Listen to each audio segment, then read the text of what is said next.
ಪ್ರಾಚೀನ ಚೇದಿ ರಾಜ್ಯದಲ್ಲಿ ಒಂದು ಅಸಾಧಾರಣ ಘಟನೆ ಸಂಭವಿಸುತ್ತೆ. ಚೇದಿಯ ರಾಜಮಾತೆ ಒಂದು ಮಗುವಿಗೆ ಜನ್ಮವನ್ನು ನೀಡ್ತಾಳೆ. ಆದ್ರೆ ಆ ಮಗು ಸಾಮಾನ್ಯವಾಗಿರೋದಿಲ್ಲ.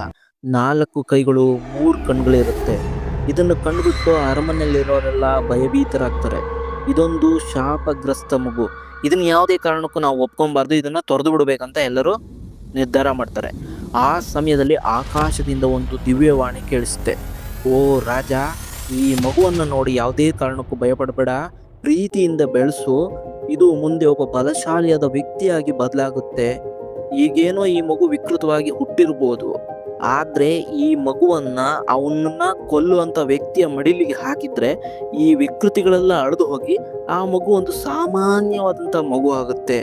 ಅದನ್ನ ನೀನ್ ನೋಡ್ಬೋದು ಅಂತ ಹೇಳ್ಬಿಟ್ಟು ಆ ದಿವ್ಯವಾಣಿ ನಿಂತು ಹೋಗುತ್ತೆ. ಈ ಒಂದು ವಿಷಯವನ್ನ ಕೇಳಿ ರಾಜನಿಗೆ ಮತ್ತೆ ರಾಜನ ಸಂಸಾರಕ್ಕೆ ತುಂಬಾ ಖುಷಿ ಆಗುತ್ತೆ. ಅವನೇನ್ ಮಾಡ್ತಾನೆ ಅಂತ ಹೇಳಿದ್ರೆ, ಸುತ್ತಮುತ್ತಲಿನ ಎಲ್ಲ ರಾಜರನ್ನ, ಬಂಧು ಮಿತ್ರರನ್ನೆಲ್ಲ ಕರೆಸ್ಬಿಟ್ಟು ಒಂದು ಅದ್ದೂರಿಯಾದಂಥ ಸಮಾರಂಭವನ್ನ ಏರ್ಪಡಿಸ್ತಾನೆ.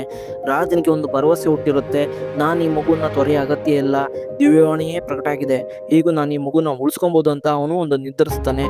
ಆಗ ಅಲ್ಲಿಗೆ ಕೃಷ್ಣ ಬಲರಾಮ ಸಮೇತ ಬಂದಿರ್ತಾರೆ.